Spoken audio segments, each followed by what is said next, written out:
A ver, volvemos al tema de los números. Enseguida me vas a contar cómo incide en el fútbol, pero antes, ¿querés escuchar a Carlos Melconian? ¿Recuerdan ustedes Carlos Melconian, que hizo un paso en su momento por el Banco Nación? Habló de esto, a lo que él define como una corrida bancaria y dijo, cambiaria, perdón, y ¿cómo la definió puntualmente o cuál dijo que fue el motivo que provocó esta corrida? Mala praxis directamente, mirá. El déficit cero me hace acordar a mi casa, porque yo tengo 61 años y toda mi vida viví con déficit cero, por definición. Entonces, resulta que en mi casa es déficit cero y en el país puede ser -5, de ninguna manera. Basta de decir que eso es ortodoxia y ajuste. No jodamos más, viejo, que la política diga que un país con -5 no aguanta. Tenés una década que lo aguantas si privatizás, otra década que la aguanta si tomás al Banco Central, a los fondos de pensión, al Banco Nación y te lo fumás. Y si no, otra década que lo aguanta la deuda. Sí. Entonces, algún día tengamos una década donde hay cero de equilibrio, que no es una potestad ortodoxa.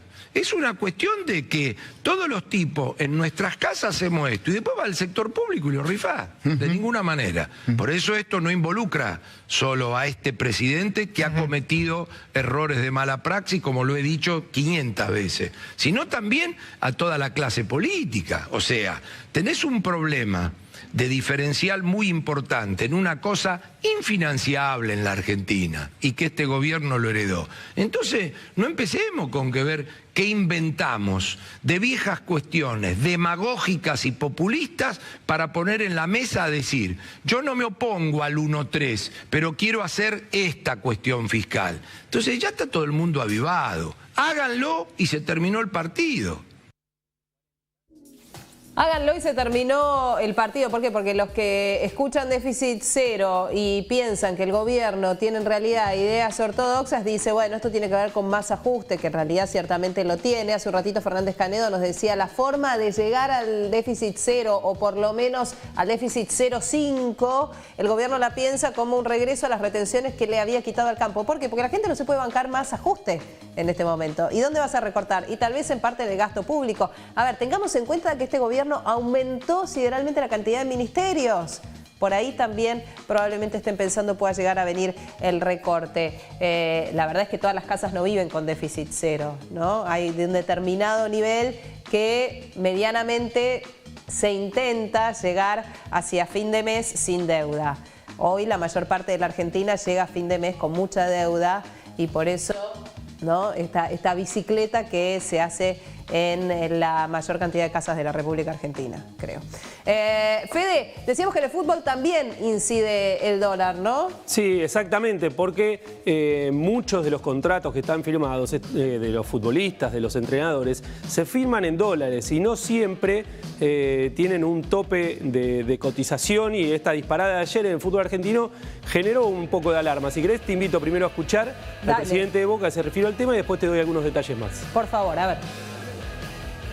Me parece en el fútbol argentino no se va a poder repatriar más jugadores, me da la sensación, y aquellos que no han tomado la previsión que de cuando uno firma, generalmente firma en dólar pero se pone peso. En el caso de Boca Juniors ponemos peso y después atamos los aumentos a la cuota social del club, pero yo creo que esto va a hacer una merma importante en los jugadores, sobre todo cuando vos querés traer un jugador y esté cobrando un salario promedio, 600, 700 mil dólares, hoy ningún club argentino se le va a dificultar. Aún cuando se estanque en este alrededor de 40.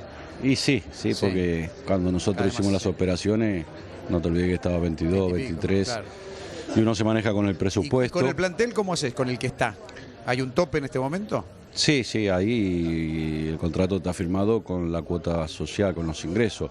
Lógicamente vamos a tener que revisar algunos contratos porque algunos están firmados el año pasado y al valor dólar, que es como piensa, no solamente los jugadores, la mayoría de los argentinos, sé que voy a tener que sentarme a ver dentro del presupuesto de Boca, revisar varios contratos. Bueno, sumá Mariano, sí. lo de Gustavo Gómez, ¿se acuerda usted que No, Gustavo... encaré con eso, dije Claro. Gómez, que fue lo No, de por Libre, eso, claro. por eso la decisión del club no es firmar. Lamentamos, un jugador que lo fuimos a buscar en varias oportunidades, y una vez que me había puesto de acuerdo con el club, bueno, después surgió este tema del representante que nos hizo ese planteo y yo no acepté. Ahí estaba el presidente de Boca hablando al final de Gustavo Gómez, que fue un defensor paraguayo del Milan, que quiso traer Boca y que no quiso firmar porque Boca le proponía, era un contrato de X cantidad de dólares y con una cotización tope, o sea, si sube hasta, por ejemplo, 28, te pagamos hasta ahí. Y Gómez decía, yo firmo en dólares y me das dólares. Claro, entonces, obviamente. Si firmaste hace una semana, hoy sos millonario. Claro. Si un contrato en el mundo del fútbol hace una semana te significaba plata, hoy es fortuna.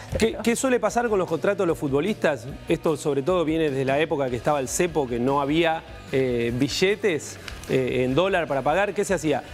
Los contratos dicen en pesos que equivalen a tantos dólares a una cotización tal, X, y se va a actualizar de acuerdo a la cotización del día. O sea, era una manera de figurar que se pagaba en pesos, pero en realidad estaba atado al precio del dólar. Claro. Por lo cual ahora, como decía Angelici, muchos van a tener que renegociar porque se les va a ir de los presupuestos.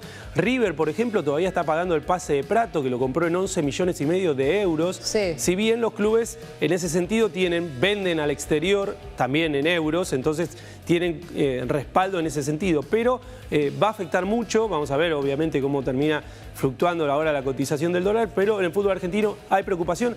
Ayer se confirmó, la entrada popular aumenta a 400 pesos, ¿sí? Wow. Estaba a 320, pasa a estar 400 pesos la entrada más barata para ir a la cancha. Así que... ¿Y el que no es socio cuánto paga? ¿El que es socio paga 400 pesos o no? El que es socio, por lo general, entra gratis a la popular, en casi todos los clubes, ¿sí? Empieza a pagar para ir a la platea, pero cualquiera que no sea socio, que querés ir a ver un partido... De visitante, te toca jugar. Exacto, el mínimo es 400 pesos. Bien, 400 por uno, generalmente el que tiene chicos va con hijos. No, y cuando sumás y la hamburguesa y la gaseosa es una y salida el trapito carísima para dejar el auto, se te hace un volumen. Los socios no pagan, pero sí les aumentan la cuota de los clubes. Y bueno, ahí lo decía Angelici, seguramente Boca en sus contratos, digamos, ata el aumento del contrato del jugador a su porcentaje de aumento de cuota de socio que se empieza a evaluar, porque por lo general, lo tradicional en el fútbol argentino es que la cuota de socio represente una entrada y media popular. Claro. ¿Sí? Es como la compensación. Vos decías, pagá la cuota de socio que siempre tenés 2 partidos del local por mes. Sí. Entonces es más barato pagar la cuota que comprar 2 entradas. Entonces saldría hoy 600 pesos la cuota de socio. En teoría, uno imagina que va a pasar eso. Bueno, esperaremos.